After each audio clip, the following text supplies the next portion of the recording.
کسی نے سوال کیا کہ ابن کثیر رحمہ اللہ نے ایک حوالہ دیا کسی شخص کے بارے میں کہ انہوں نے یہ لکھا کہ وہ مولد مناتے تھے، نبی کریم صلی اللہ علیہ وسلم کی پیدائش کا دن منایا کرتے تھے ربیع الاول میں، اور وہ ایک اچھے انسان تھے اور بہت ہمت والے، بہادر اور حکمت والے انسان سے، اللہ ان پہ رحم کرے بول کے دعائیں دی.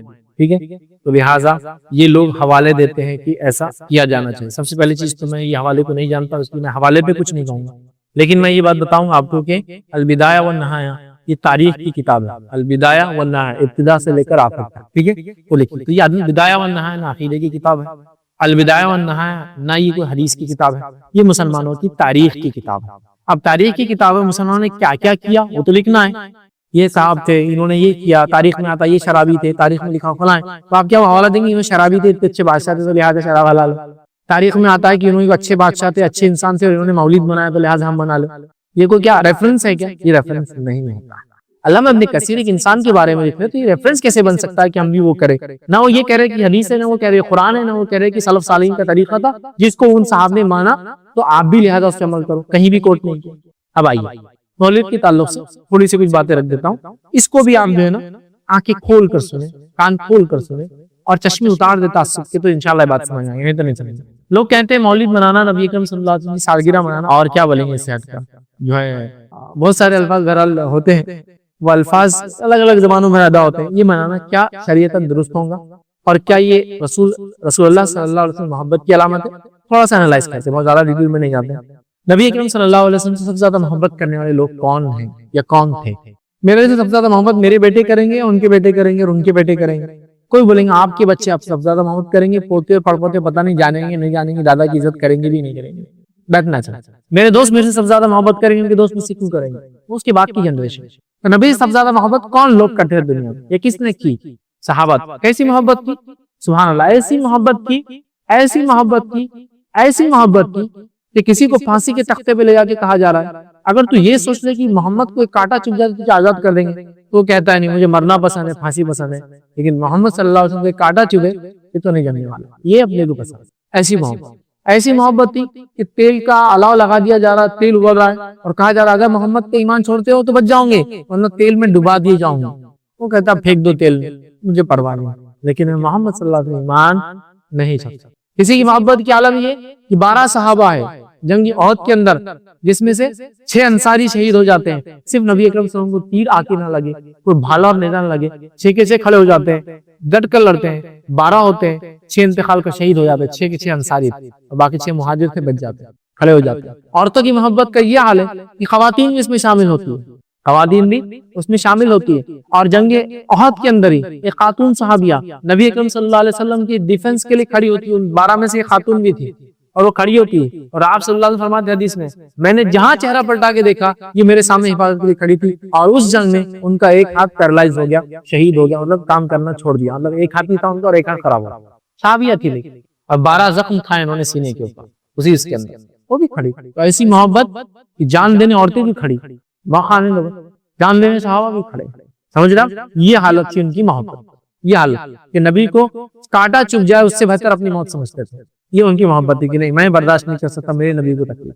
نبی کے چہرے کو دیکھ کر وہ محسوس کر لیتے تھے کہ نبی کیا سوچ رہے اور کیا ارادہ ہے. چہرہ لال ہو گیا، خاموش بیٹھ کے اپنا عمل چھوڑ دیا، نبی ناراض ہو رہے ہیں اس عمل سے.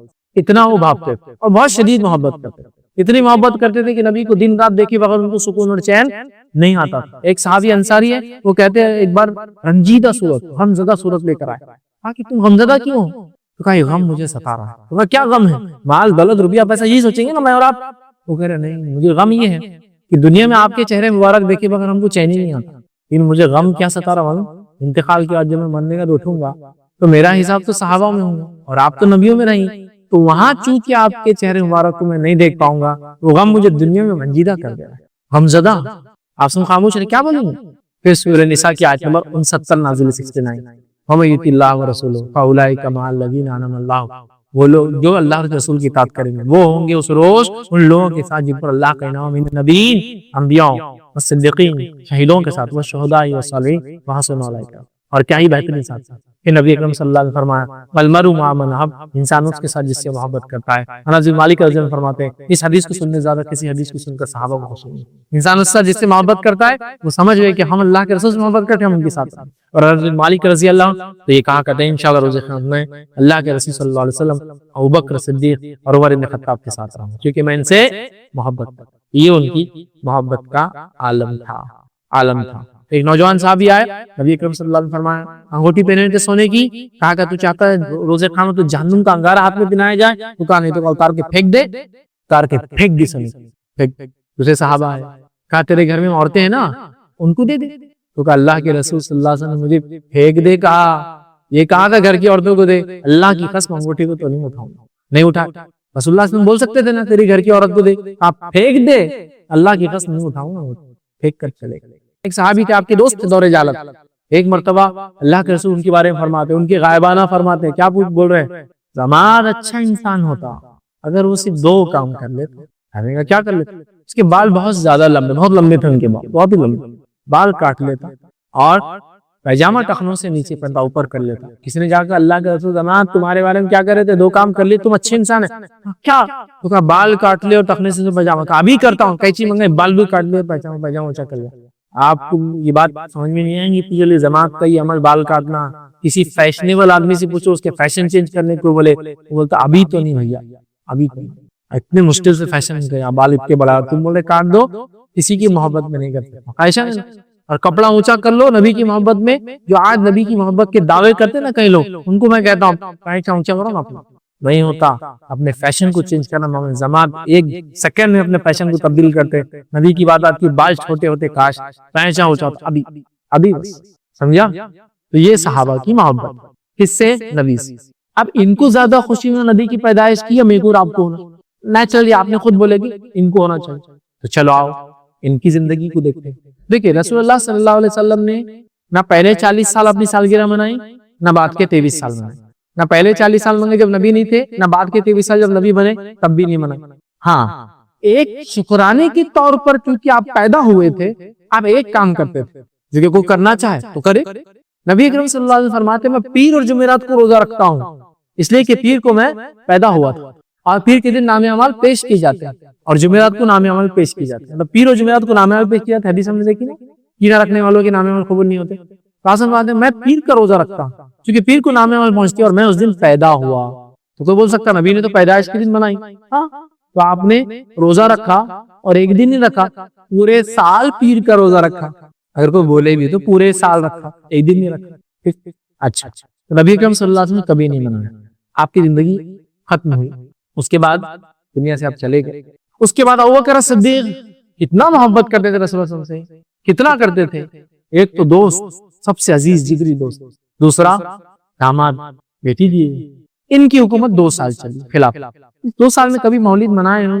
صدیق سے بڑھ کر سچا نہیں ہے دنیا میں کوئی، ان کا مقام ہے ابوبکر صدیق رضی اللہ عنہ کا کہ خیر البشر بعد الانبیاء والمرسلین، سب سے خیر، سب سے اچھا انسان نبیوں کے بعد، سب سے اچھا نبیوں کے بعد یا اخیرا امت، خیر البشر بعد الانبیاء والمرسلین، نبی اور رسولوں کے بعد سب سے افضل انسان دنیا کا ابوبکر صدیق رضی اللہ عنہ۔ منائی 2 سال میں نہیں منائی، کہیں بھی نہیں ملے، نہیں بہت مصروف تھے، ذرا شروعات کا دور تھا، مسلمہ بھی اٹھا رہا تھا، جھوٹے نبی اٹھ گئے تھے، زکوٰۃ کا مسئلہ اٹھ گیا تھا۔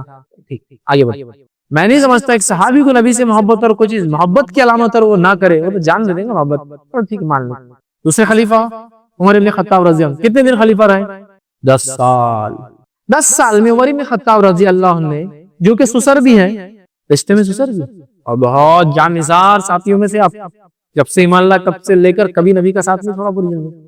انہوں نے 10 سال میں کتنی بار، ان کی تو حکومت بڑی سٹیبل تھی ماشاءاللہ، منافقین کی بولتی بند، مجوسی اور کافروں کا انہوں نے سب سمجھے بولتی بند کر دی تھی۔ سٹیبل حکومت، اتنی سٹیبل کی ایسی کوئی ان کی آئی۔ ان کے دور میں انہوں نے کتنی بار منایا اپنے نبی، اپنے محبوب دوست اور اپنے داماد۔ ایک بار عثمان ابن عفان، 2 بیٹی اللہ کے رسول ان کو بیائی، ایک کی بیائی انتقال ہوا، دوسری گئی، اور پھر کہا عثمان تیسری بھی ہوتی تو میں تجھے دے دیتا۔ ایسی شخص ذو النورین لقب ہے، 2 نور سے شادی کرنے والا، 2 نور تھے ان کے پاس، 2 بیٹیوں شادی کی، ٹھیک جنتی ہے۔ انہوں نے اپنے سسر کے لیے، اپنے نبی کے لیے، اپنے سسر کے لیے اور اپنے ساتھی کے لیے کیا عمل کیا؟ ان کی حکومت 12 سال چلی ماشاءاللہ، ایکسپانشن ہی ایکسپانشن، نہیں مانا۔ اس کے بعد علی بن ابی طالب 4.5 سال، بھائی ہے رشتے میں، کیا رشتہ ہے بھائی، انہوں نے اپنے رسول کے لیے، اپنے بھائی کے لیے، اپنے سسر کے لیے کیا کیا، کتنے بار منائی، کتنے بار فاطمہ نے کہا گا مناؤ میرے ابا کی سالگرہ ہے، کیا ہوا منایا، چلو 30 سال کا وقفہ گزر گیا۔ آخری صحابی کی وفات 110 عیسوی میں ہوئی، نبی کی وفات 11 میں ہوئی، 11 ہجری، تو آخری صحابی 100 سال اس کے بعد بھی کی، 100 سال تک صحابہ کا زمانہ تھا، 100 سال میں ایک بھی صحابی نے اس کو منایا کیا؟ دیجیے دلیل، اگر یہ محبت رسول کی علامت ہے، نعوذ باللہ اگر آپ یہ بولیں گے محبت رسول کی علامت اور صحابہ نے نہیں منایا، تو سب سے بڑے نبی سے محبت کرنے والوں کو الزام ڈالیں گے، سب سے بڑا، اتنی محبت کی کاٹا چمنا بھی پسند ہے۔ 110 ہجری تک کسی نے نہیں منایا، میرے بھائی چلا گیا زمانہ سب سے بہترین، چلا گیا۔ چلو اماموں کا دور آیا، امام ابو حنیفہ نے مولد کی فضیلت پہ کتنے باب لکھی فقہ کی کتاب میں، امام شافعی نے مولد کی فضیلت پہ کتنے باب لکھی اپنے فقہ کے اندر، اور اس کے مسائل کتنے لکھی، اور امام احمد بن حنبل نے، امام مالک نے کتنے باب اور کتنی باتیں لکھی مولد کے تعلق سے اپنی فقہ، اپنی کتابوں میں یا اپنی ان کی فضائل کے اندر۔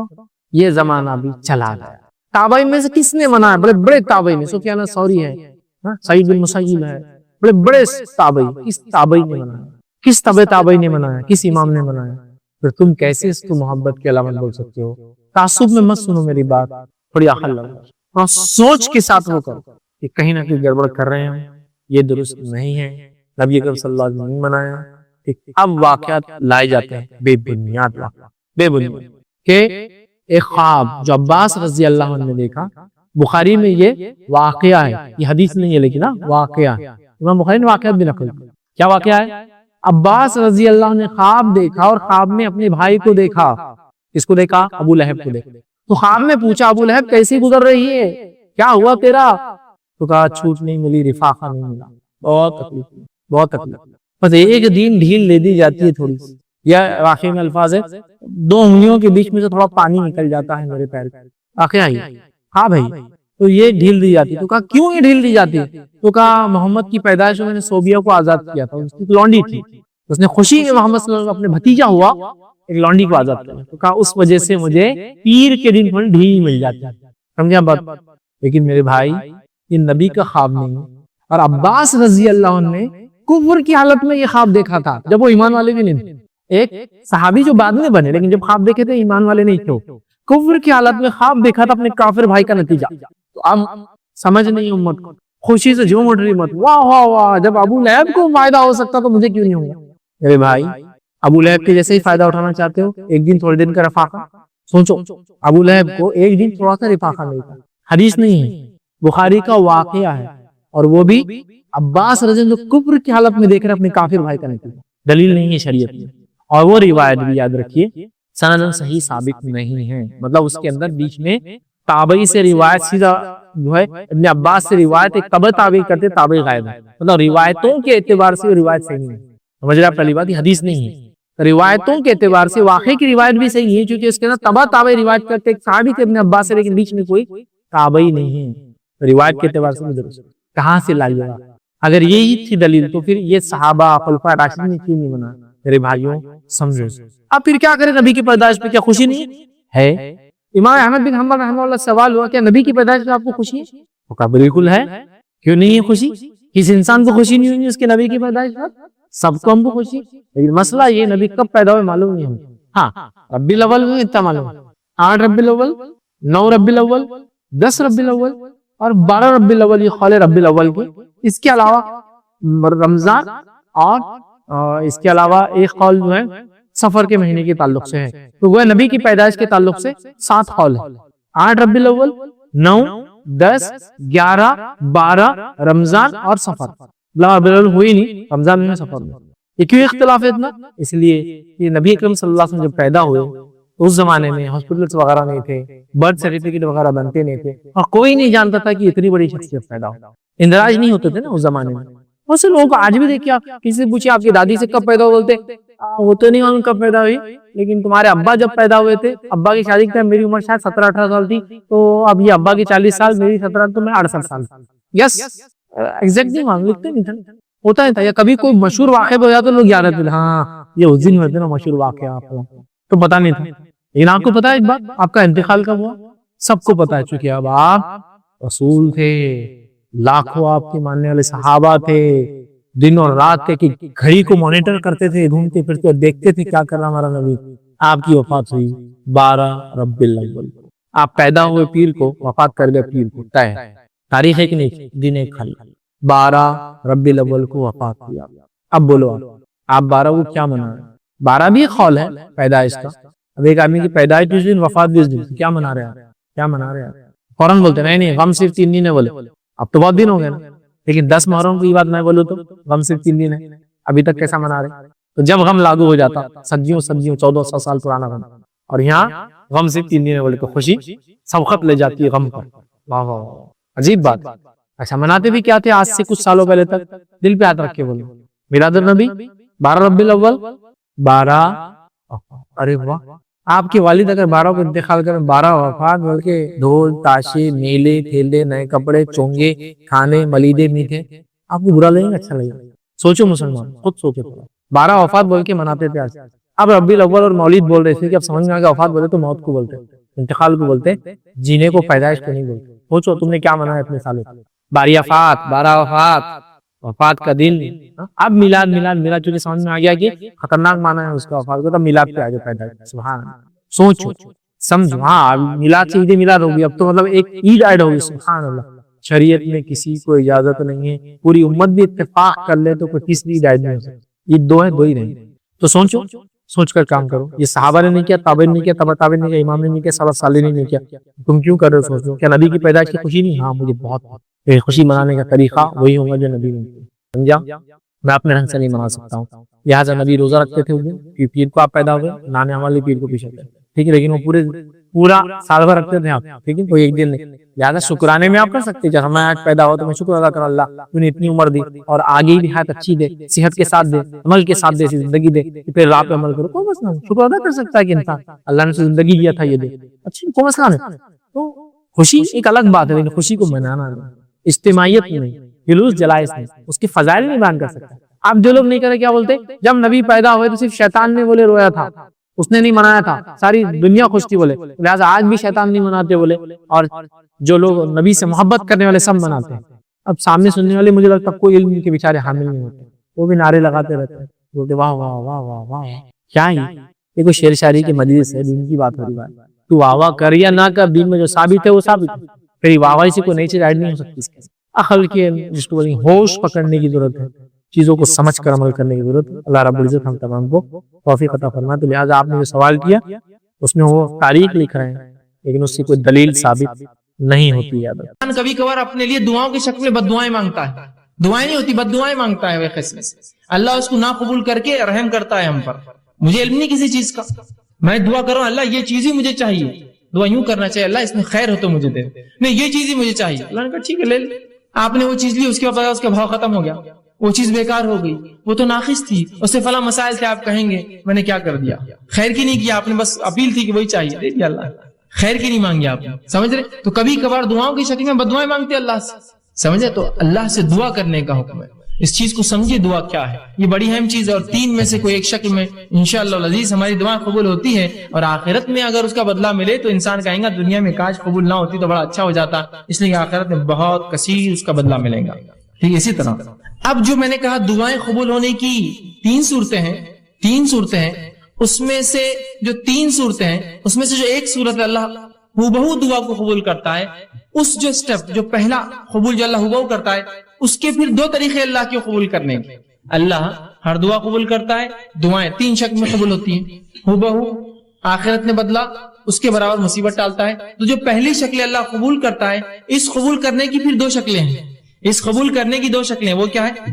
پہلی شکل یہ ہے دعا مانگی تبھی قبول ہو گئی، آج میں نے دعا کی کل نتیجہ آ گیا، آج میں نے دعا کی پرسوں نتیجہ آ گیا، آج میں نے دعا کی 1 مہینہ بعد رزلٹ تھا میرا اور وہی آیا جو میں چاہتا تھا، تو یہ ہوا فوراً حال میں، مطلب بالکل آپ دیکھ سکتے ہیں اس کی دعا فوراً قبول ہو گئی آپ کی۔ اور کبھی اس دعا کو اللہ بعد میں قبول کرتا ہے، بہت لمبے عرصے کے بعد، کتنا عرصہ ہم نہیں جانتے، بہت دن بعد کرتا ہے، لیکن تو جو پہلی شکل ہے پھر اس کے 2 ٹائپس ہوتے ہیں، پہلا فوراً، دوسرا تھوڑا وقت کے بعد۔ آئیے اس کی مثالیں ہم دیکھتے ہیں، جس میں دعا جو فوری قبول ہو جاتی ہے اس کی ایک مثال ہے، صحیح بخاری کی روایت ہے، آپ صلی اللہ علیہ وسلم فرماتے ہیں 3 لوگ تھے بنی اسرائیل سے، اور وہ جنگل میں تھے، زوردار بارش ہونے لگی، تینوں نے گفا میں پناہ لے لی۔ اچانک اوپر سے ایک پتھر گرا اور گفا کی منہ پہ آ کے لگ گیا، گفا بند ہو گئی۔ تینوں نے کہا اپنے اپنے نیکی کا وسیلہ تلاش کرو اور اللہ کے سامنے ایسی نیکی بیان کرو جو نیکی خالص اللہ کے لیے کی ہوں گی تاکہ یہ مصیبت ٹل جائے۔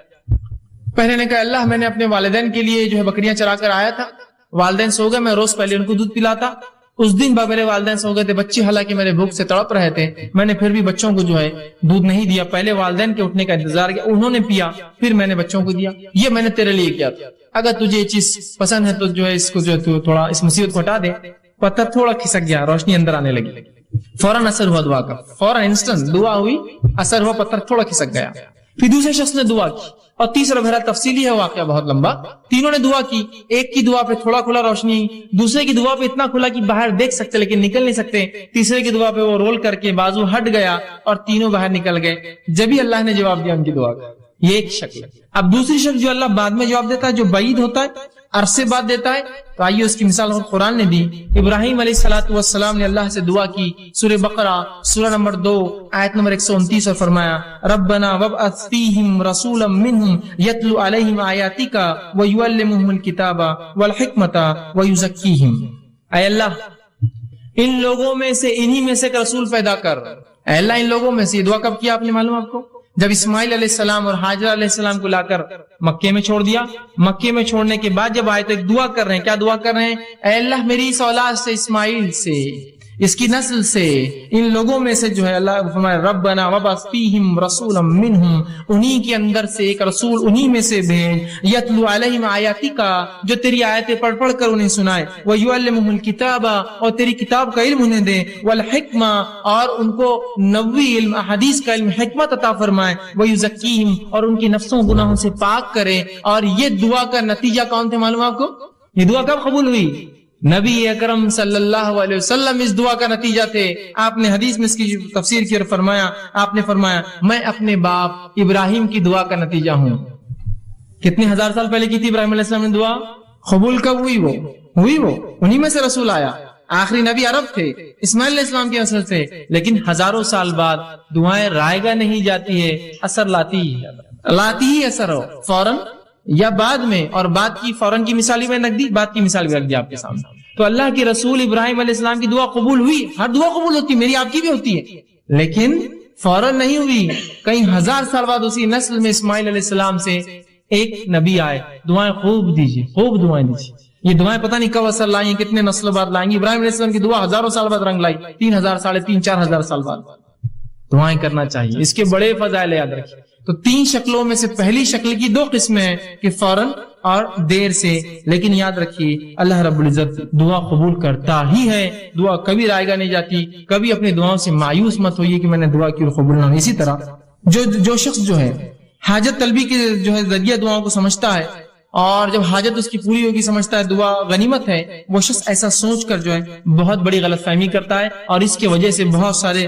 غلط اس کے نتائج نکل جاتے ہیں۔ اور ایسا شخص جو یہ سمجھتا ہے کہ دعا ایک ایسی چیز ہے کہ اس کے کرنے سے میری حاجت پوری ہوں گی، اور بعد میں عام حالت میں دعا نہیں کرتا، اس شخص کی مثال ایسی ہے کہ ایک آدمی جہاد کے لیے جائے اور اس کی نیت و مال غنیمت ملے مجھے، تو کیا ایسے شخص کو جہاد کا ثواب ملتا ہے؟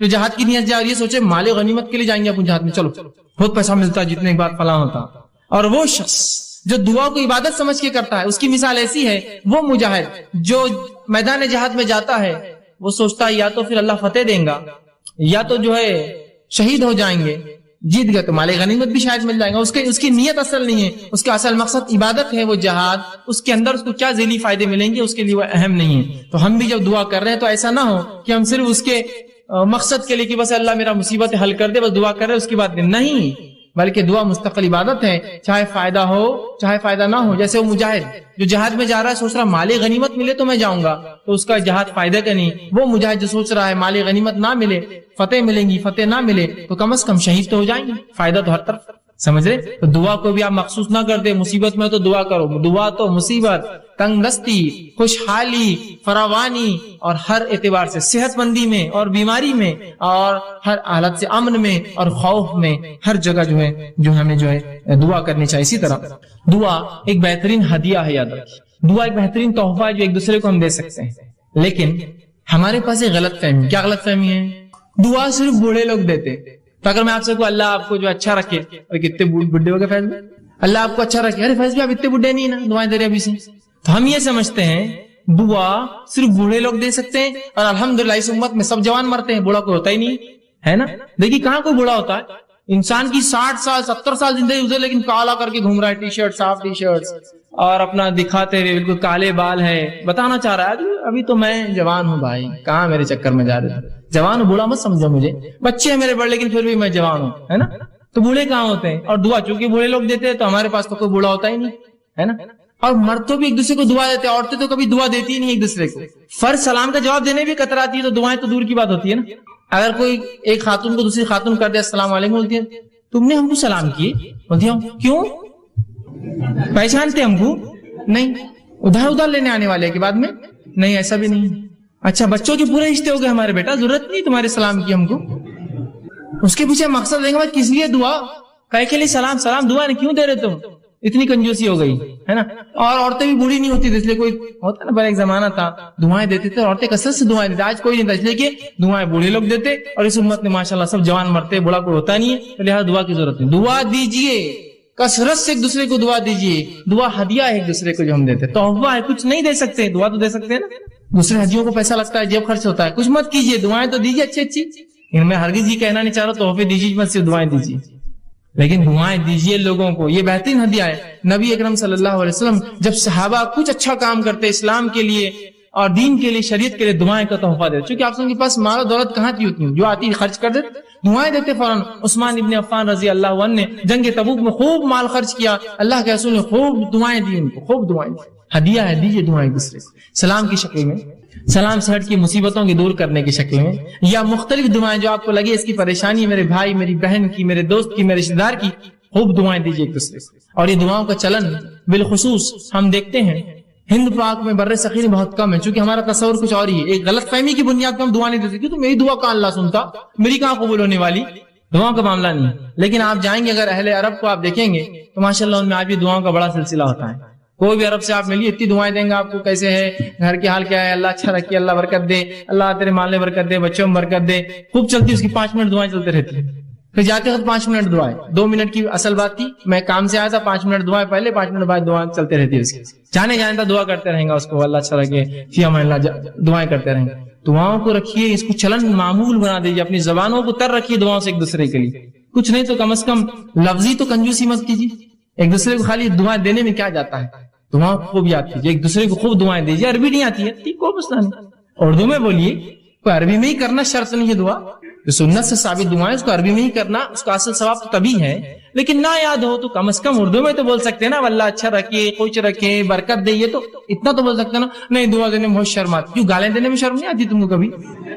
صرف دعا میں ہی شرم, تم کو پورے دینی کام میں شرم اور حیا اور سب آتی ہے. نماز پڑھو تو شرم آ رہی, دعا دو تو شرم آ رہی, یہ کرو تو شرم آ رہی, اذان دو تو شرم آ رہی, باقی سب ننگے دھڑنگے کاموں میں ہم کو شرم نہیں. کھل کر ڈٹ کر سڑک پہ کھڑ رہے کہ پچکاریاں مار رہا, اس کو شرم نہیں آیا, کیا دعا نہیں ہو شرم آتی, دعا اچھا نہیں دکھتا ہے اتنے بڑے لوگ دعا دینا. یہاں پچکاری مارنے کی شرم نہیں آتی تم کو. تو جہاں شریعت ہے وہاں شرم و حیا لا لی, اور جہاں شرم و حیا ہونا تھا کہ سڑک پہ کھڑے کہ شرم کرو, تھوک رہے ہو تم سڑک پہ, ویسے سڑک پہ تھوکنا بھی درست نہیں, بیچ میں بازو جانا چاہیے, اور اس پر ایک گندی چیز کھا کے تھوکتے ہو جسے دھبے لگتے ہیں عمارتوں پر, زمین خراب ہوتی ہے. اب ہمیشہ کہتا ہوں امت ہوتا ہے نا, امت مسلمہ کی اگر نوجوان کچھ جمع ہو جائے, کچھ افراد جمع ہو جائے اور جب وہاں سے چلے جائے تو آپ پہچان سکتے ہیں ہاں یہ مسلمان نوجوان جمع ہوئے ہوں گے وہ پچکاریوں کے دھبوں سے. جانور کا ریوڑا اگر رات میں کہیں رکے اور نکل جائے تو اس کی غلاظت سے پہچانتے نا, یہاں جانور رات میں رکے تھے, تو ویسا آپ پہچان لیں ہاں مسلمان برابر آئے تھے, یہاں برابر دکھ رہا ہے, پوری میری دیوار خراب ہو گئی, گاڑیوں پہ پچکاریاں پڑی ہوئی ہے, فلاں چیز بھی انہوں نے خراب کر دی, اندازہ لگائی. تو شرم کیجیے برے چیزوں میں, اچھی چیزوں میں آگے بڑھیے, پہل کیجیے دعائیں دینے میں. تو دعائیں کوئی بوڑھے اور جوان کا مسئلہ نہیں ہے, مرد اور عورت کا مسئلہ نہیں ہے, دن اور رات کا مسئلہ نہیں ہے, عرب اور عجم کا مسئلہ نہیں ہے, عربی اور غیر عربی کا مسئلہ نہیں ہے. خوب دعائیں دیجیے ایک دوسرے سے, دعائیں تحفہ ہے, ہدیہ ہے ایک دوسرے کو. ٹھیک اسی طرح دعا مومن کا زبردست ہتھیار ہے, جو آج کا میرا عنوان تھا, دعا مومن کا ہتھیار. دعا مومن کا ایک اسپرچول ویپن ہے. یہ ایک ایسا ہتھیار ہے کہ جب پوری دنیا آپ کا ساتھ چھوڑ دیتی ہے, یہ ہتھیار آپ نکالتے ہیں. یہ چیز آپ کے پاس ہمیشہ لگی ہوئی, ایک زبردست ہتھیار, یہ مومن کا ہتھیار ہے. ہر مصیبت, ہر پریشانی اور ہر وقت جب دنیا آپ کی پوری بھی مکمل خلاف کھڑی ہو جائے, یہ ہتھیار آپ نکالیے، یہ ویپن آپ نکالیے اپنا جو آپ کی مدد کریں گا۔ اللہ رب العزت نے اس تعلق سے سورہ نحل سورہ نمبر سورہ نمل سورہ نمبر 27 آیت نمبر 62 میں فرمایا کہا امن یجیب المضطر اذا دعاه ویکشف السوء ویجعلکم خلفاء الارض وآلہم۔ پھر آگے اللہ فرماتا ہے خلفاء الارض، اور فرمایا بھلا کون ہے جو بے قرار کی دعا قبول کرتا ہے جب وہ اسے پکارتا ہے۔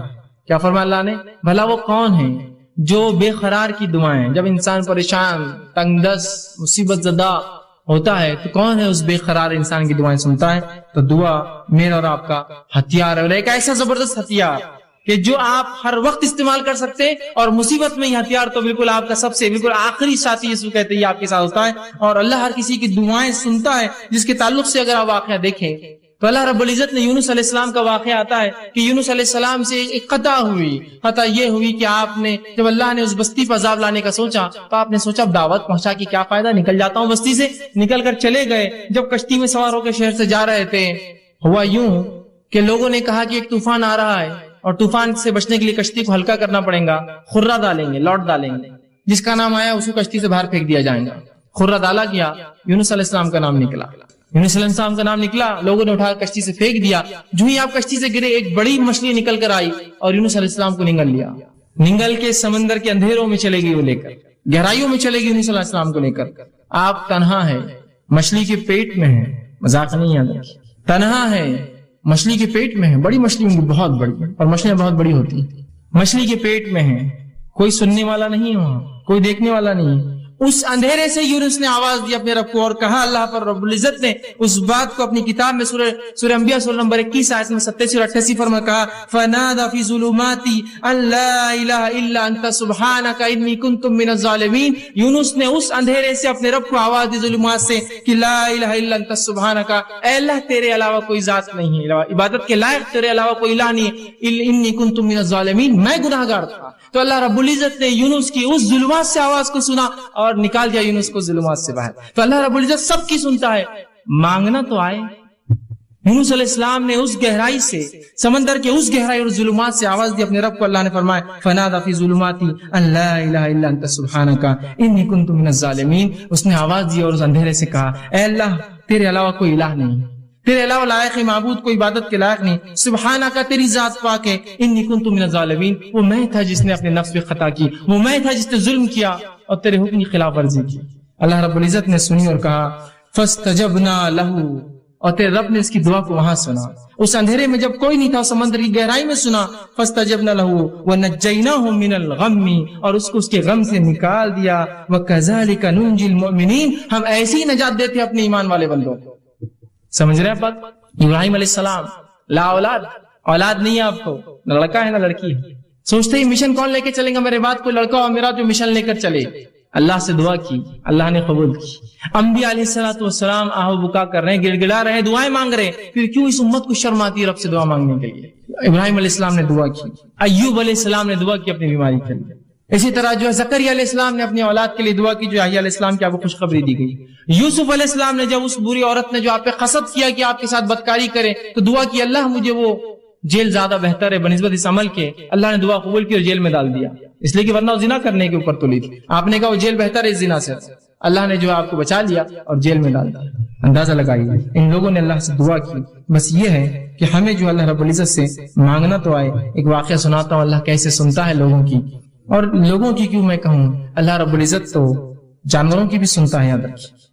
صحیح مسلم کی روایت ہے، اللہ کے رسول صلی اللہ علیہ وسلم فرماتے ہیں، اللہ کے نبی سلیمان علیہ السلام آپ کے دور میں قحط سالی ہو گئی، سوکھا پڑ گیا، جو ہے سلیمان علیہ السلام اپنے لشکر کو لے کر چلے، لاؤ لشکر جو ہے مسلمانوں کو لے کر چلے کہ بستی سے باہر نکل کر اللہ سے نماز استسقاء دعا، نماز استسقاء کیا ہے؟ دعا قسم کی عبادت کر کے دعا مانگتے ہیں۔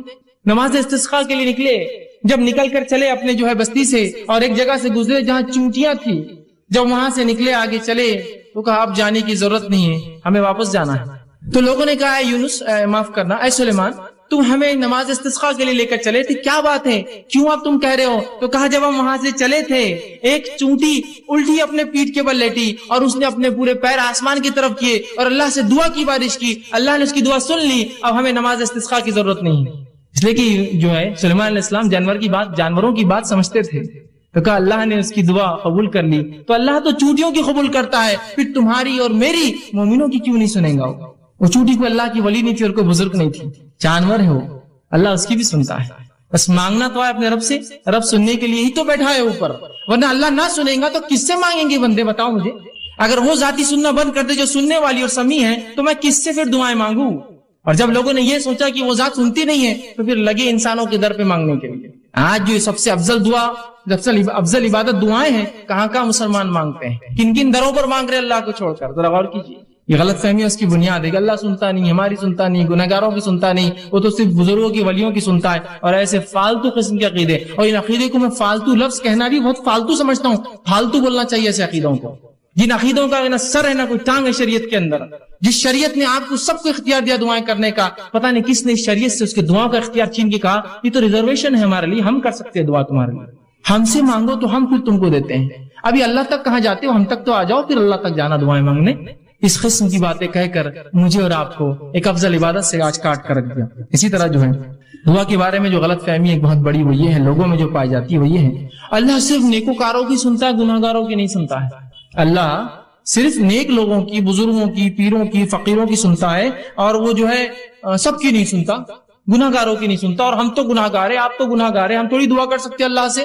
یہ یاد رکھیے ایک بدترین عقیدہ ہے شریعت میں. اس عقیدے کا کوئی جو اصول اور کوئی وزن نہیں ہے, یاد رکھیے. اور جب انسان یہ سوچ لیتا میری دعائیں تو میں نیک نہیں ہوں, اور ہر انسان گناہگار ہے, میں نیک نہیں ہوں تو اللہ میری دعا نہیں سنیں گا, لہٰذا کسی پیر, فقیر, بزرگ, ولی, اچھی شخصیت, نبی, کسی کو پکڑنا ہوگا اور ان کے ذریعے جانا ہوگا اس دعاؤں کے لیے. جب یہ عقیدہ لے لیتا ہے اور شریعت کا عقیدہ چھوڑ دیتا ہے تو وہ 3 کام کرنا شروع کر دیتا ہے. پہلا کام کیا کرتا ہے؟ بندہ اللہ سے اپنا تعلق ختم کر لیتا ہے اور پیروں اور فقیروں کا محتاج بن جاتا ہے. اللہ سے تعلق کٹ, اب یہی ذریعہ ہے ہماری دعاؤں کی قبولیت کی. دوسرا کام یہ کرتا ہے, بزرگوں کو خوش کرنے کے لیے, ان کو عاجز کرنے کے لیے, ان کو اپنی طرف متوجہ کرنے کے لیے نظریں اور نیاز اور کھانا اور پلانا, اور مرنے کے بعد جو ہے ان کے آستانوں کے اوپر چڑھاوے چڑھاتا ہے کہ وہ خوش ہو جائے. زندگی اگر زندہ ہے تو خوب کھلاتے اور پلاتے ہیں. بزرگ کے ہاتھ بھی دھو کے پی رہے ہیں, افسوس اس امت کو عقل تو ہو, پیر دھو کر بھی پی رہے ہیں. سبحان اللہ, بزرگ ہے نا, اللہ تو اب سننے والا نہیں. پہلے عقیدہ بنا لیا ایک فالتو, میری زبان میں فالتو والا, اور اس کے بعد اب لگی ان کو خوش کرنے. اللہ سے تعلق ختم, ان کو خوش کر رہے, نظریں اور نیاز, زندہ ہے تو اور مردہ ہے تو. اور اس کے بعد تیسرا کام کرتے ہیں, جب یہ سوچ لیتے ہیں کہ اللہ نہیں سنتا ہماری, ہم گناہگار ہیں, تیسرا کام کرتے ہیں, دعا قبول ہونے کے لیے بزرگوں کو وہ مقام دے دیتے ہیں جو اللہ کا مقام ہے. نہیں, ان تک ہی جانا پڑے گا, ان کے بغیر دعا قبول نہیں ہوتی, اور انہی کو راستہ بنا لیتے, اللہ کو مکمل ترک کر دیتے ہیں. جبکہ اللہ رب العزت نے اس کا اعلان کیا, وقال ربکم ادعونی استجب لکم, جو میں نے آیت پڑھی تھی, تمہارا رب تم سے کہتا ہے, ہمارا رب ہم سے کہہ رہا ہے, اے لوگو کہ مجھ سے دعا مانگو, استجب لکم, میں تمہاری دعا کو قبول کرتا ہوں. ان الذین یستکبرون عن دعا, اور جو تکبر کرتے ہیں عبادتی, میری اس عبادت میں کی دعا نہیں کرتے, تو میں انہیں اٹھا کر جہنم میں ڈال دوں گا. یہاں یہ کہا کیا, نیک لوگوں تم دعا کرو, تم دعا نہیں کروں گا تو اٹھا کے جہنم میں ڈال دوں گا. کیا کہا؟ سب کے لیے, وقال ربکم ادعونی استجب لکم, تم سب سے, رب نے ہم سب سے کہا اے لوگو تم اپنے رب سے دعا کرو, وہ تمہاری دعاؤں کو قبول کرتا ہے, اور جو تکبر کی بنیاد پہ دعا چھوڑ دیں گا جہنم میں ڈال دیں گا. تو یہاں کہا اے پیرو, اے فقیرو, اے نیک لوگو تم دعا کرو, اے بد لوگو تم دعا مت کرو, تمہارے لیے نہیں ہے دعا. سب کے لیے آئے تھے, قوم نے بالکل ظاہر آئے تھے, بالکل واضح. اور ترمذی کی ایک روایت ہے, آپ صلی اللہ علیہ وسلم فرمایا, جو شخص اللہ سے دعا نہیں کرتا اللہ اس سے ناراض ہو جاتا ہے. یہاں کہا یہ کہا کہ تم تو گناہگار ہو, تم مت کرو. جو نیک لوگ دعا نہیں کرتے اللہ ان سے ناراض ہو جاتا ہے. کوئی بھی انسان اللہ سے دعا نہ کرے اللہ ناراض ہو جاتا ہے. اور اللہ گناہگاروں کی بھی سنتا ہے اور نیکوکاروں کی بھی سنتا ہے. معلوم ہے, نیک لوگوں کی بھی سنتا ہے اور گناہگاروں کی بھی سنتا ہے. آئیے مثالیں لے لیجئے, مثالیں. تو لوگوں کا جو عقیدہ ہے اللہ گناہگاروں کی نہیں سنتا اور نیکوکاروں کی پوری سنتا ہے, تو میں آپ کو دلیل دیتا ہوں, اللہ گناہگاروں کی بھی سنتا ہے, نیکوکاروں کی بھی سنتا ہے, گناہگاروں کا بھی انکار کرتا ہے, نیکوکاروں کی بھی نہیں سنتا ہے کبھی. تو بڑے بڑے انبیاءوں کی نہیں سنی اللہ نے. مثالیں لے لیجیے. آئیے سب سے پہلے سورہ رعد, سورہ نمبر 13 آیت نمبر 36 اور 38 میں اللہ فرماتا اور کہتا ہے, ربی قال انظرنی الی یوم یبعثون. اور جب شیطان کو اللہ نے جنت سے نکالا, اس نے کہا میرے رب اے میرے رب فانظرنی الی یوم یبعثون، مجھے مہلت و ڈھیل دی جائے ان انسانوں کے دوبارہ اٹھائے جانے تک، آدم کی اولاد کے دوبارہ اٹھائے جانے تک۔ کس نے مانگی یہ دعا؟ شیطان نے۔ جانتے ہیں نا تمام گناہوں کا سبب دنیا میں جو ہے وہی بنتا ہے، لوگوں کو بہکا رہا ہے، پھسلا رہا ہے، گناہ کروا ہے نا، سب سے گناہ گار ہے نا، اللہ کا نافرمان ہے۔ ابھی کہاں سے نکالا جا رہا ہے؟ جنت سے نکالا جا رہا ہے۔ کیا بول رہا ہے لیکن اللہ سے، اے اللہ مجھے دوبارہ اٹھایا جاتا ہے، مہلت دی جائے۔ اللہ نے کیا بولنا چاہیے تھا ہمارے اصول کے مطابق؟ چل بھاگ، بزرگ کے ذریعے سے آیا، سیدھے آ کے بات کر رہا میرے سے، بھاگ، گناہ گار ایک تو، اور سیدھے دعا، ہمت تیری اتنی؟ ہمارے اصول کے مطابق تو یہ ہونا چاہیے تھا نا، جا کسی نبی کے وسیلے سے آ، جا کسی پیر فقیر کے وسیلے سے آ، سیدھے آ کے دعا مانگ رہا ہے، شیطان کہیں کا، ابلیس کہیں کا، بولنا چاہیے تھا نا ہمارے اصول کے مطابق۔ اللہ کیا جواب دیتا؟ سنیے، تو شیطان جانتا تھا، اس نے نافرمانی کی اللہ کی، لیکن اس کے پاس عقیدہ تھا کہ تو اللہ رب العزت کے پاس جنت میں تھا، اس کو پورا عقیدہ معلوم شریعت، وہ جانتا تھا اللہ ہی سنتا ہے، سیدھے سنتا ہے، میں گناہ گار ہوں بھی تو سنے گا میری۔ تو اللہ رب العزت نے جواب دیا، قال فإنك من المنذرين، جا تجھے چھوٹ دی گئی، جا تجھے چھوٹ دی گئی۔ کب تک؟ انسانوں کے دوبارہ اٹھائے جانے تک۔ جا، یہ نہیں کہا کہ جا کر پیر فقیر کے وسیلے سے آ، آدم کے وسیلے سے آ، محمد صلی اللہ علیہ وسیلے سے آ، فلاں سے آ، نہیں، سیدھا کہا جا تجھے ڈھیل دی گئی، برا ہے، گناہ گار ہے، اللہ سیدھی سن رہا ہے اس کی۔ آئیے اب وہ واقعہ سنیے جو اللہ نیکوکاروں کی بھی نہیں سنتا، جو سب لوگ کہتے ہیں نہیں پیر فقیر کے اللہ کبھی ٹالتا ہی نہیں، پیر فقیر تو چھوڑ دیجئے، یہاں انبیاءوں کی نہیں سننا ہے اللہ نے۔ آئیے سنیے واقعہ، اللہ رب العزت سورہ ہود سورہ نمبر 11 آیت نمبر 45-46 میں اللہ نے فرمایا، اور نوح علیہ السلام سے کہا، نوح میں تیری آل کو اس طوفان سے بچا لوں گا۔ جب طوفان آیا ان کا بیٹا جو جا کر دور چلا گیا، نوح علیہ السلام نے کہا بیٹا کشتی میں سوار ہو جا، آج کوئی بچنے والے نے کہا اے والد میں بہت اونچے مقام پر چلا جاؤں گا آج، اور یہ بات اور مکالمہ چل ہی رہا تھا، ایک زوردار لہر آئی اور وہ بیٹا بہہ کر چلے گا پانی میں۔ نوح علیہ السلام کو اللہ نے کیا کہا تھا؟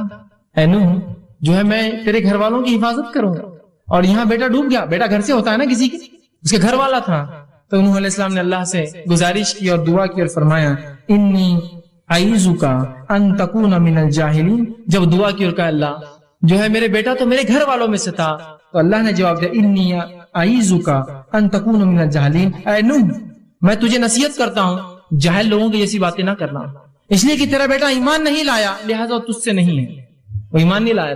تو یہاں کس کی دعا اللہ نے رد کی؟ اے نوح جاہلوں میں سے مت ہو جانا، نصیحت کرتا ہوں تجھے آئندہ ایسی بات میرے سامنے نہیں کرنا۔ اور نوح نے اس کے بعد اللہ سے توبہ کی، اللہ کہا میں گناہگار، میں توبہ کرتا ہوں تجھ سے، میں نے غلط دعا کی تھی۔ کس کی دعا رد کی؟ یہ اللہ کے پہلے رسول ہے نوح علیہ السلام، رد کر دی۔ آئیے دوسرا واقعہ، صحیح بخاری کی روایت، ابراہیم علیہ السلام نے اللہ سے دعا کی، اللہ میرے والد کو جو کہ کفر پر مرے تھے، اے اللہ ان کو جنت عطا کرنا، جہنم میں۔ اللہ ان کی دعا مانی نہیں، سنی ان کی دعا، اور روز قیامت حدیث میں آتا ہے ان کے والد کو ان کے سامنے اٹھا کر جہنم میں ڈال دیا جائے گا۔ کہاں سنی؟ اتنے بڑے نبی، ابو الانبیاء، نبیوں کے باپ کہلاتے ہیں آپ، ابو الانبیاء بعد ترک کر دیا اللہ نے۔ آئیے صحیح مسلم کی روایت، آپ صلی اللہ علیہ وسلم، آپ کا مقام تو ہم سب جانتے ہیں، آپ صلی اللہ علیہ وسلم دعا کی صحیح مسلم، اللہ میری قوم کو، امت مسلموں کو اچانک جو ہے سیلاب کے ذریعے نہ مارنا، پچھلی قوم میں جیسا مری تھی گناہ کی وجہ سے، اچانک جو ہے قحط سالی سے نہیں مارنا، سوکھے سے نہیں مار دینا، اور آپس میں ان کے جنگیں نہ ہو، اختلافات نہ ہو۔ اللہ رب العزت نے دو قبول کی کہ تیری امت ایک ساتھ قحط سالی میں نہیں مریں گی، غرق ہو کر نہیں مریں گی، لیکن وہ اختلاف ہونا اور جنگ نہ ہونا، یہ دعا میں رد کرتا ہوں۔ کس نے دعا کی تھی؟ نبی اکرم صلی اللہ علیہ وسلم۔ اللہ نے کیا قبول کیا؟ رد کر دی دعا۔ تو اس سے پتا چلا اللہ ہر شخص کی دعا سنتا ہے، جس کی چاہتا ہے قبول کرتا ہے، جس کی چاہتا ہے رد کر دیتا ہے، پھر چاہے نیکوکار ہو چاہے گناہگار ہو، یعنی نیکوکار ہے، اس سے بڑے نیکی اور کون کر سکتا ہے؟ نوح علیہ السلام پہلے رسول، ابراہیم علیہ السلام برگزیدہ رسول، اور محمد صلی اللہ علیہ وسلم آخری رسول، تینوں کے واقعات رکھ دیے میں نے۔ نہیں سنا، انکار کر دیا اللہ نے، تو یہ چھوڑ دیجئے کہ اللہ صرف ان کی اور ان کی سنتا، اللہ سب کی سنتا ہے، مانگی تو صحیح اس سے، مانگی تو صحیح اس سے، اور تین طرح سے قبول کرتا ہے، سمجھے نا؟ اس بات کو یاد رکھیں، ورنہ پھر میں نے تو مانگا قبول نہیں ہوئی، ارے عقل پکڑو، چیزوں کو سمجھو، دنیا کی چیزوں میں تو صبر کرتے ہو بڑا، نہیں صبر کو ابھی فلاں ہو جائیں گا، یہاں معاملہ اللہ کا ہی ہو تو صبر نہیں آتا ہے لوگوں کو، جبکہ وہ ذات دینے کوئی بیٹھی، یاد رکھیے بہرحال۔ تو ہر شخص کو اپنے لیے اللہ سے خود دعا مانگنا چاہیے، پہلی چیز۔ دوسرا، اللہ قبولیت دعا کے لیے اس کی اپنی مرضی ہوتی ہے کہ اللہ جس کی چاہتا ہے اپنی مرضی، مصلحت اور اپنے اختیار سے جب چاہتا ہے جیسے چاہتا ہے قبول کرتا ہے، اور جب چاہتا ہے جیسے چاہتا ہے رد کر دیتا ہے، اس کی اپنی چوائس ہے۔ اس معاملے میں کوئی پوچھ نہیں سکتا اسے اللہ کیوں، سمجھا اب بات؟ لیکن ہمارا کام ہے دعا کرتے رہنا۔ اب دعا اور ظاہری اسباب، کہ ایسا نہ ہو کہ اب دعا کے چکر میں اب ظاہری اسباب بھول جائے، بہت دعا کی اہمیت پتہ چل گئی، اب ظاہری اسباب پورے خالی۔ ظاہری اسباب کیا ہے کہ بھائی ایگزام میں پاس ہونا ہے، اللہ پاس کر دے، اللہ پاس کر دے، اللہ میرٹ میں لا دے، اللہ میرٹ میں لا دے۔ ارے پڑھو لکھو نا، اب اس کی کیا ضرورت، دعا کی اہمیت معلوم ہوگی اپنے کو، بس اللہ سے مانگنا ہے بس۔ یہ سو ظاہری اسباب کے ساتھ دعا۔ نبی اکرم صلی اللہ علیہ وسلم کے ایک شخص سے کہا، اللہ کے رسول کیا میں اللہ پر بھروسہ کر کے اپنے اونٹنی کو کھلا چھوڑ کے مسجد میں نماز کو آ جاؤں؟ تو آپ صلی اللہ علیہ وسلم نہیں، پہلے اس کے گھٹنے کو باندھ پھر مسجد میں اللہ پر توکل کر کے۔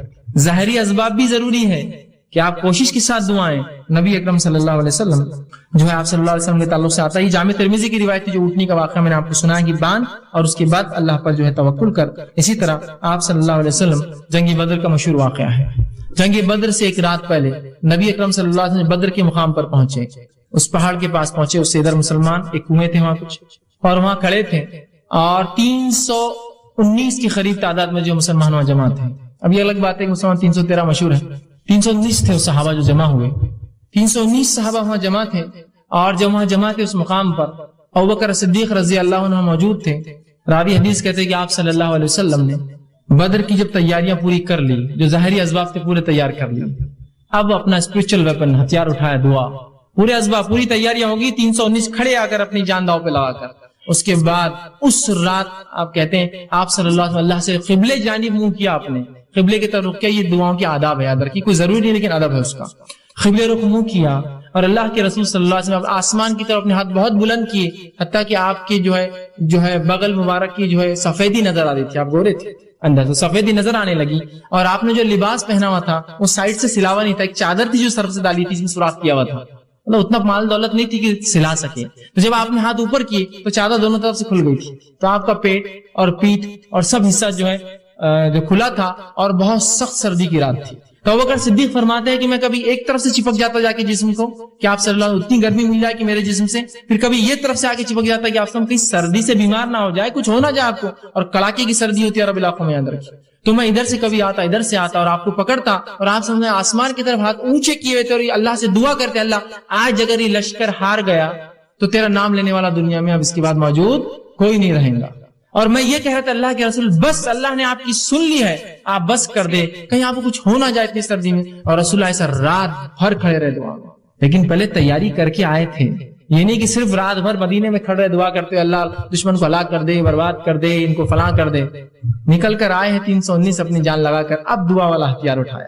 اپنی کوششیں، امتحان ہے، پوری کوششیں کر جائیے، پھر دعا، اپنی پوری کوششوں کے ساتھ اللہ سے دعائیں مانگے۔ یہ نہیں کہ صرف دعا کے پیچھے لگ گئے اور اسباب پورے ظاہری آپ چھوڑ دیے، دونوں کو ملا کر، اور اس کے بعد جو اللہ چاہیں گا، وہ جو پسند کریں گا، اپنی مرضی مشیت اور حکمت کے اعتبار سے قبول کریں، چاہے رد کر دے، اس کی اپنی چوائس ہے، وہ مالک ہے، اختیار ہے مالک کو، اپنی مخلوق کو چاہے تو دے چاہے تو نہ دے، مخلوق کو اختیار نہیں کہ اپنی ناراضگی کا اظہار کرے رب کے سامنے، خاموشی سے اس کے فیصلوں کو سمجھ لے، اس کی حکمتوں کو سمجھ لے۔ آج ایک چیز کو اپنے لیے بہت اچھا سمجھتے ہیں، میری ایک ٹرین ہے، سمجھ لیجیے میں اورنگ آباد سے بمبئی جا رہا ہوں، ایک بڑی جاب لگنے والی ہے، کروڑوں روپیہ میری سیلری سال کی، اوہو، اور میری اگر وہ ٹرین چھوٹ گئی انٹرویو کے لیے جا رہی ہے تو میرے لیے کیا افسوس ہوگا، میں سب سے غمزدہ انسان بن جاؤں گا دنیا کا کہ میری اپارچونٹی چلے گئی، جاب مل گئی تھی، ٹرین نہیں ملی، اور اگر مجھے تھوڑی دیر خبر ملی ٹرین کا ایکسیڈنٹ ہو گیا تو دنیا کا سب سے خوش قسمت آدمی میں ہوں، اس لیے کہ میں بچ گیا اس ایکسیڈنٹ سے۔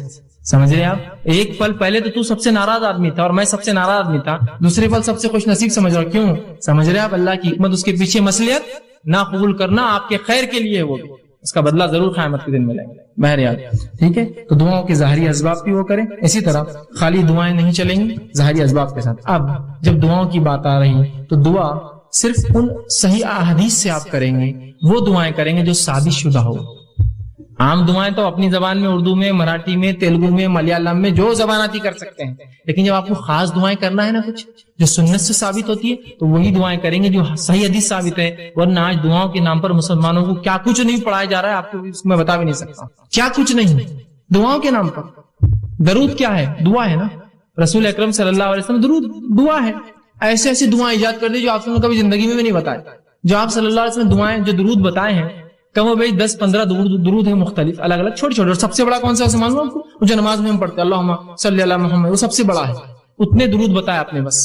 لیکن ان کے بعد غیر ثابت شدہ درودوں کی اگر فہرست دیکھے جو دعائیں ہیں جو نبی پر دعا بھیج رہے ہیں، ایسی لمبی لمبی دعائیں اور ایسے شرکیہ کلمات کہ کلمے سنے تو تعجب ہوتا ہے، آنکھ پہ رونگٹے کھڑے ہو جاتے ہیں، مسلمان پڑھ رہے ہیں، ہر جمعہ پڑھ رہے ہیں فلاں درود اور لکھا ہوا یا دافع البلائی، اے نبی جو بلاؤں کو تم دفع کرتے ہو، نبی اگر دعا ہے، یہ درود ہے ان پر، ایسے درود نکالے، ثابت شدہ ہونا ضروری ہے، ورنہ آج کل مختلف کتابیں مختلف ناموں سے ثابت شدہ ہو، یہ اس کی تحقیق ضرور کر لیں اس سے پہلے کہ آپ جب دعائیں کریں۔ اب آئیے دعاؤں کے تعلق سے کچھ فضیلتیں، کچھ کلیریفیکیشنز، کچھ آداب اس کے سکھا دیتا ہوں، کیسی دعائیں کریں اور کون سی اوقات میں دعائیں جلدی قبول ہوتی ہے، اور خاص بات دعائیں کس